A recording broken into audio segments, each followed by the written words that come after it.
Hello everyone, this is Stuti Pathak and you're watching my channel. Please do not forget to like, share, subscribe my channel, and you can also see my Instagram ID on the slide, which is Healthcare for You Forever. And today I will talk about the chapter 2 of NABH Standards 5th edition, which is the care of patients. I hope you will like this video. So let's get started. So now I'll talk about the intent of the chapter. So the first one is the organization provides uniform care to the patient in all settings. The settings include care provided in outpatient units, daycare facilities, inpatient units including critical care units, procedure rooms and operation theatre.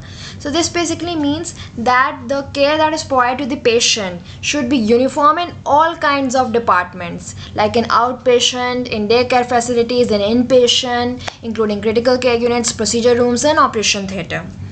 Third point is that the written guidance, applicable laws and regulations guide emergency and ambulance services, cardiopulmonary resuscitation, use of blood and blood components, care of patients in the critical care and high dependency units.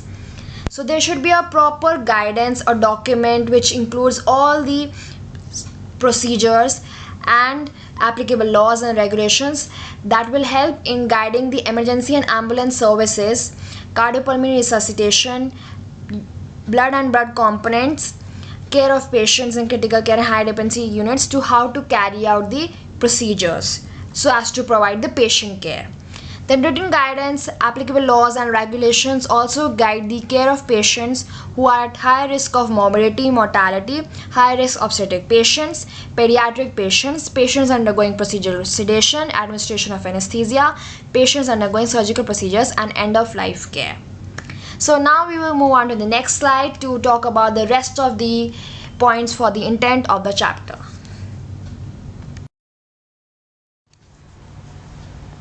Pain management, nutritional therapy and rehabilitative services are also addressed to provide comprehensive health care. The management should have written guidelines for organ donation and procurement. The transplant program ensures that it has the right skill mix of staff and other related support systems to ensure safe and high quality of care. Standards aim to guide and encourage patient safety as the overarching principle for providing care to the patients.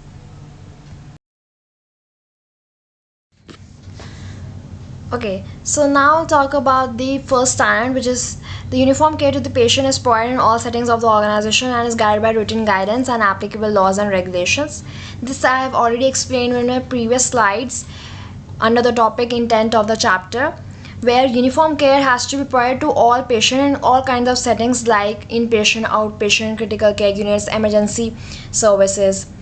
Okay.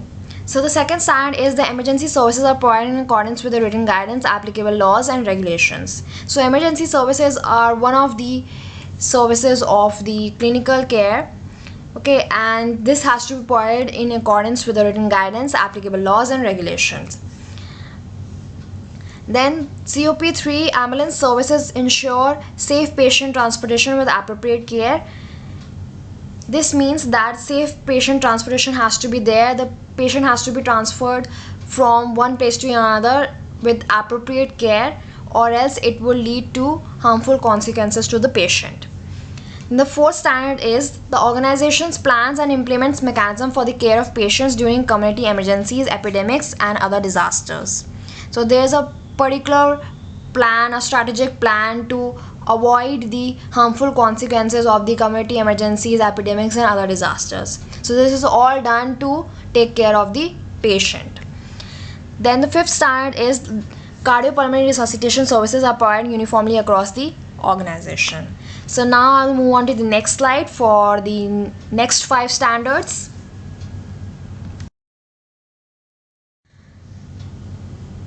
Okay, so now I'll talk about the 6th standard, which is the nursing care is provided to the patients in the organization in consonance with the clinical protocols. So the nurses have to follow the clinical protocols in order to provide appropriate patient care. The 7th standard is the clinical procedures are performed in safe manner. This is really very important because if the clinical procedures are not performed in safe manner, it could lead to an adverse event. That means a wrong surgery can be done on wrong side on the wrong patient. So that has to be avoided. The eighth standard is the transfusion services are provided as per the scope of services of the organization safely. So transfusion services means blood transfusion services that has to be provided as per the scope of the organization safely. Then the ninth standard is the organization provides care in intensive care and high dependency units in a systematic manner. So there are two types of units. First is intensive care unit and the second one is high dependency unit. So a critically ill patient is admitted to the intensive care unit. If the patient has slightly recovered from his condition, then he or she gets transferred to the high dependency unit, which is the step down unit for the intensive care unit.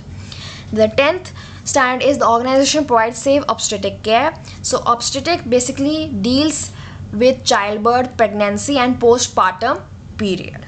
So I will now go to the next slide for the explanation for the next 5 standards.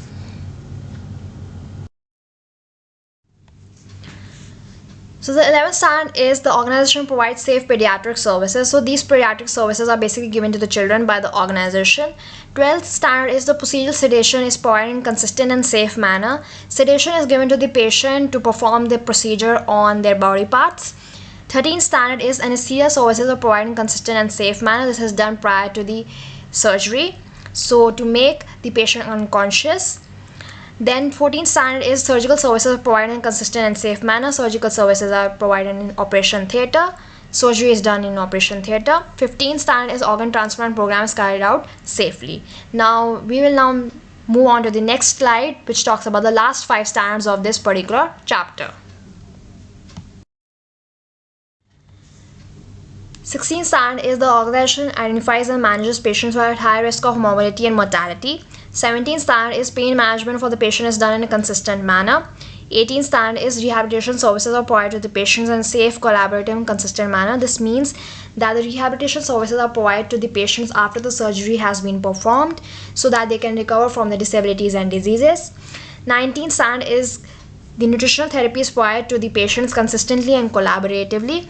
This basically means a particular diet is given to the patient so that they can recover from their diseases or disabilities. 20th standard is end of life care is provided in a compassionate and considerate manner. End of life care is given to the patient after the patient has died due to the unfortunate events, and the same care is also given to its family members as well. So this was all about the second chapter, and there are 20 standards in the second chapter as you can see in the slide. I will meet you in the next video, which will talk about the third chapter of the NABH standards, which is management of medications. Thank you so much for watching this video. I hope you really like this video. Please do not forget to like, share, subscribe, and do share it with your friends and family who are in need of this knowledge. I would be very happy. So please stay safe and healthy. Bye bye.